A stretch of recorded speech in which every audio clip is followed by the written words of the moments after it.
Saya dalam hal ini saksi pelapor yang diminta langsung oleh pihak Pak Jokowi ya di dalam laporan beliau di Polda Metro Jaya. Jadi dan laporan relawan-relawan lainnya. Saya tahu persis ya bahwa bukti-bukti itu sudah sangat cukup untuk menetapkan orang-orang ini menjadi tersangka. Ada itu kan kita dapatkan dari KPU, nanti akan juga dari tempat-tempat lain. Jadi udahlah, kalau ini saya ketawakan saja tuh ya, tadi itu yang mereka akan Mabes Polri. Lucu aja, mulai sekarang udah ada di Polda Metro, udah jalan. Mau apa lagi ke Mabes Polri? Polemik kasus ijazah Jokowi tak kunjung berakhir. Terbaru, relawan Jokowi hingga Peradi Bersatu mendatangi Barreskrim Polri untuk mendesak pihak kepolisian menangkap dan menetapkan Roy Suryo CS sebagai tersangka. Untuk membahas hal tersebut, saat ini telah bersama salah satu terlapor dalam kasus ijazah Jokowi, Rismon Sianipar. Bang Rismon, apa tanggapannya terkait langkah relawan Jokowi yang mendesak kepolisian untuk segera menetapkan tersangka ke Barreskrim Polri? Ya, tanggapan saya adalah ya memang hak untuk berpendapat itu dijamin oleh undang-undang dan konstitusi kita. Tetapi apa yang menurut saya agak apa namanya kurang beradab dan beretika adalah bahwa ketika mereka ingin mengerahkan 500 emak-emak dengan pakaian yang tidak pantas dalam mendesak Polda Metro Jaya agar secepatnya menersangkakan kami, gitu. Jadi hak mereka untuk berbicara, tetapi kita harus juga menghargai ya apa proses penyidikan yang sekarang sedang berlangsung. Mengingat ya kami telah memiliki fotokopi ijazah berlegalisir dari KPU ya yang setelah kami analisa itu memiliki keidentikan yang sangat tinggi dengan ijazah yang kami teliti, yaitu ijazah yang diupload oleh kader PSI Dian Sandi Utama. Kami melakukan beberapa metode forensik seperti overlay detection, overlapping detection, dan uh, proportional spacing and kerning. Dari ketiga metode itu, kami simpulkan bahwa apa yang kami teliti identik dengan apa ijazah fotokopi ijazah legalisir yang didapatkan dari KPU.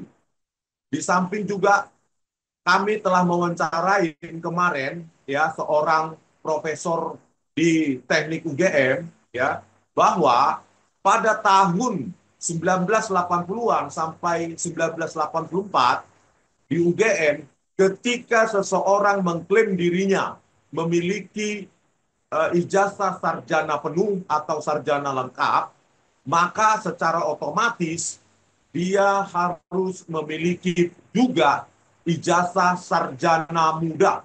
Saya garis bawahi. Maka jika Pak Jokowi mengklaim bahwa beliau lulus dengan sarjana lengkap atau sarjana penuh pada tahun 1985, maka ia juga harus memiliki ijazah sarjana muda pada tahun 1983.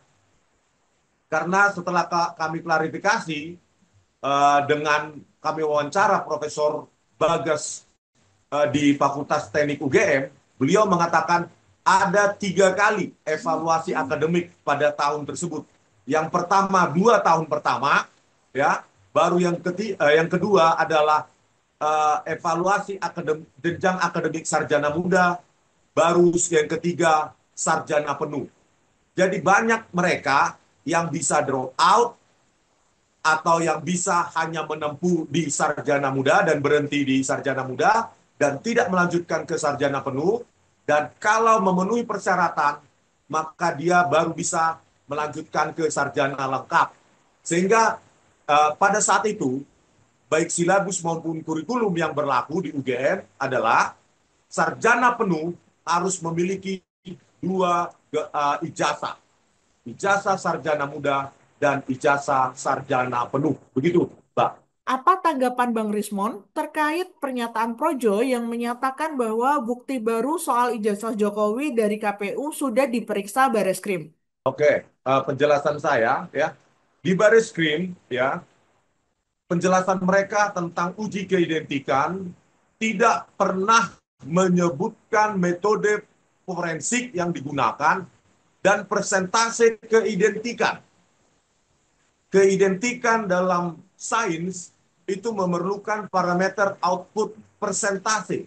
Berapa persenkah keidentikan yang mereka dapatkan dan yang mereka analisa. Ya. Yang kedua, mereka tidak menyebutkan sama sekali ya bahan perbandingan ijazah yang diklaim punya Pak Jokowi, apakah dibandingkan dengan apa? Nomor ijazah berapa? Sementara kami di dalam Jokowi's White Paper, kami menganalisa sejumlah ijazah lain. Dan kami temukan ketidakidentikan menggunakan sejumlah metode.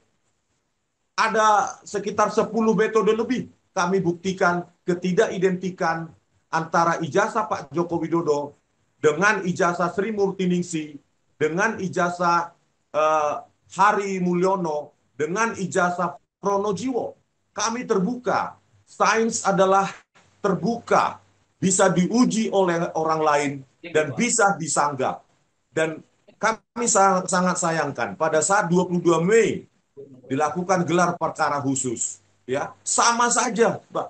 Pihak Dirtipidum tidak pernah menyajikan kepada kami apa metode forensik yang dilakukan. Simpulan forensiknya apa?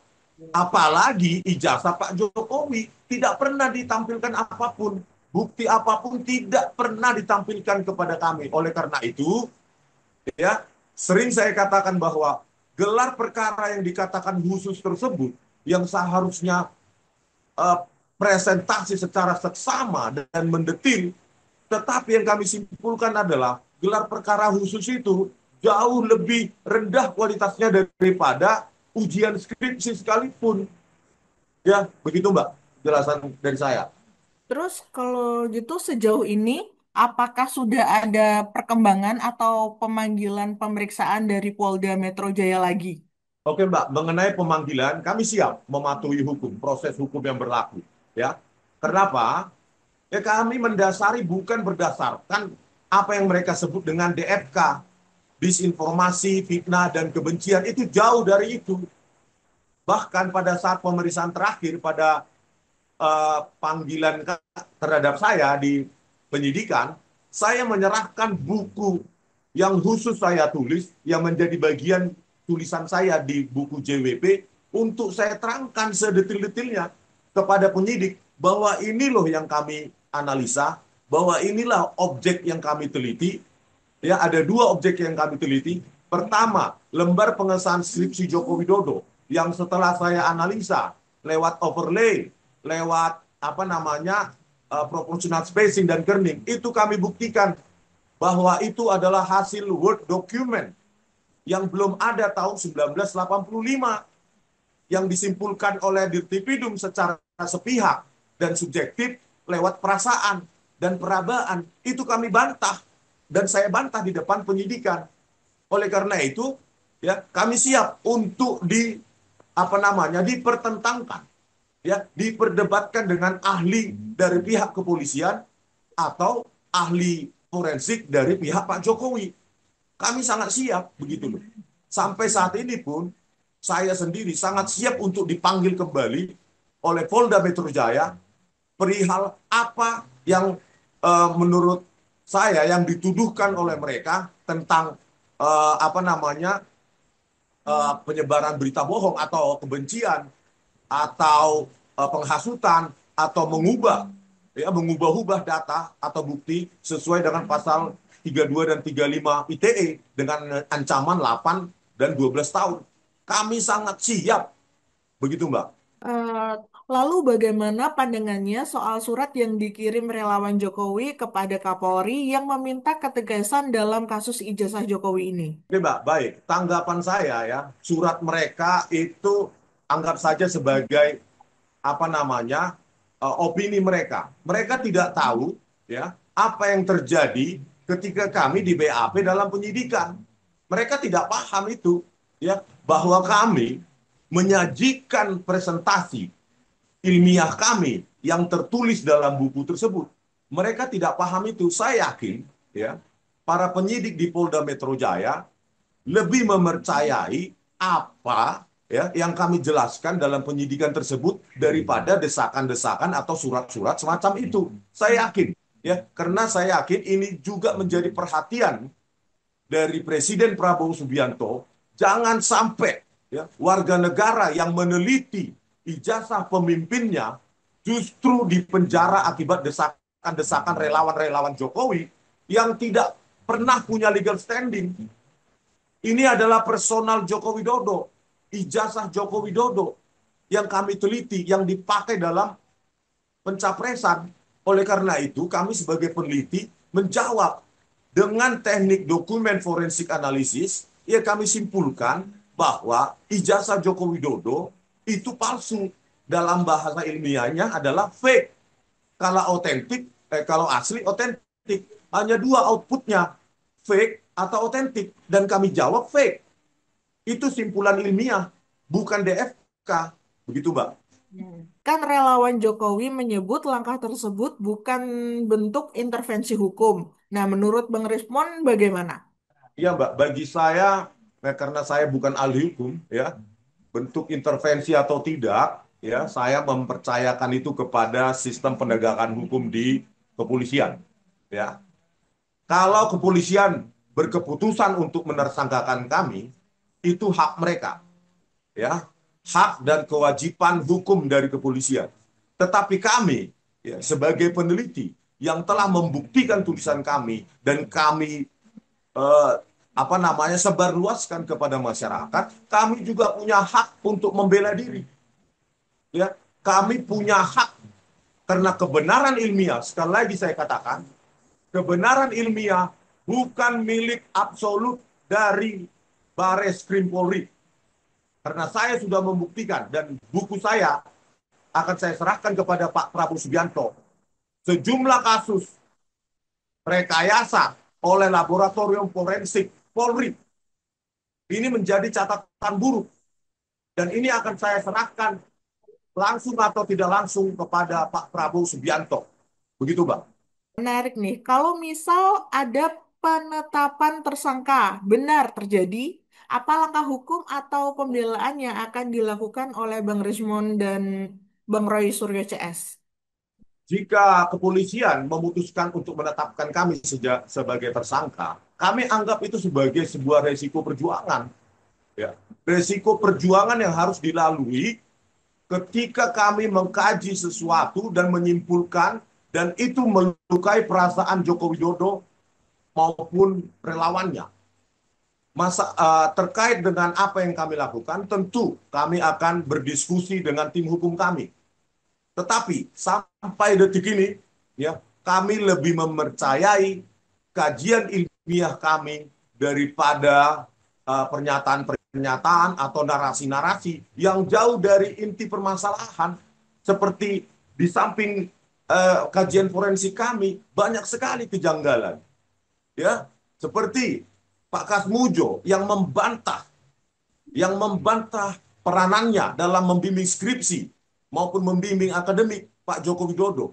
Dan jawaban yang sama dari Pak Kasmujo didapatkan pula oleh jurnalis Kompas TV, Bung Dipu Nurbahagia. Ini kan sangat janggal. Yang kedua, lembar pengesahan penguji yang tidak ada. Ini kan sangat janggal. Yang ketiga, pengakuan dari hanya satu orang saksi di Desa Ketoyan bahwa Joko Widodo melaksanakan KKN tahun 85. Yang keempat, perbedaan tahun KKN yang dinyatakan oleh Dirtipidum tahun 1983, sementara dikoreksi sendiri oleh Pak Jokowi 1985 awal, dan lainnya, didukung oleh kajian forensik kami, maka kami sangat yakin, ya, menyatakan dan terakhir, ya, bahwa seseorang yang lulus tahun 1985 di UGM dengan sarjana lengkap wajib memiliki ijazah sarjana muda.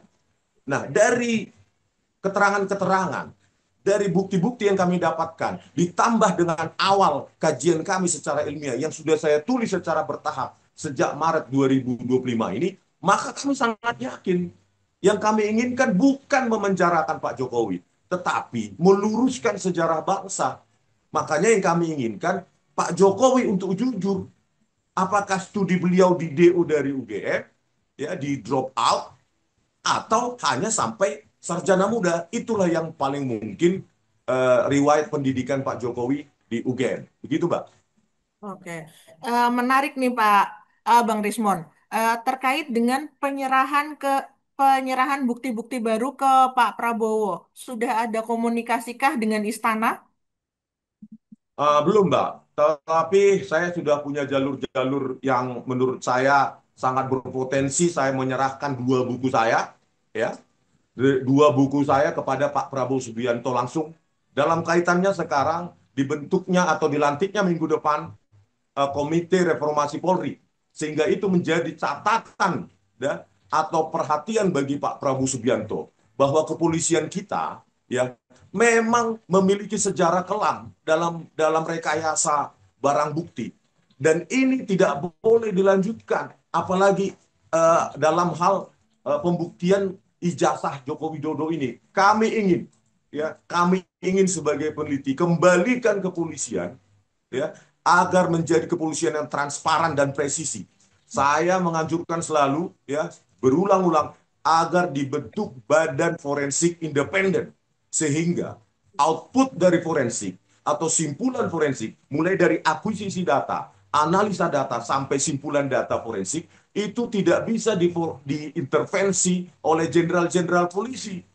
Hal ini yang selalu sering terjadi.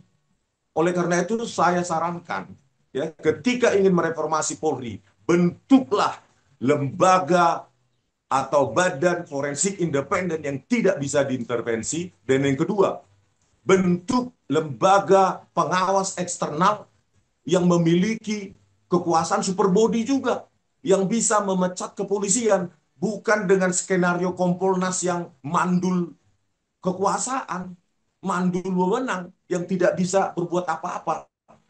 Gitu, Pak. Oke, terakhir ya Bang Rismon ya. Apa pesan atau seruan Bang Rismon untuk publik yang masih memantau kasus ini? Ya, kepada rakyat, ya, saya pun rakyat jelata seperti kalian, ya. Apa yang kami tempuh ini adalah murni dari kajian sains. Bahkan dengan disebarluaskannya buku Jokowi's White Paper yang berisi analisa ilmiah tersebut, itu merupakan tantangan terbuka kepada mereka, ya, kepada dosen-dosen, pada peneliti untuk membantahnya dengan buku, membantahnya, mengkoreksinya, atau menyangkalnya. Ini adalah apa namanya jalan yang paling beradab, jalan ilmiah yang paling apa namanya berintegritas untuk mencari kebenaran yang sesungguhnya. Gitu, Bang. Mbak. Oke, terima kasih Bang Rismon Sianipar sudah bergabung bersama kami. Untuk sahabat Kompas TV, jangan lupa saksikan Zoomcast lainnya hanya di YouTube channel Kompas TV. Terima kasih.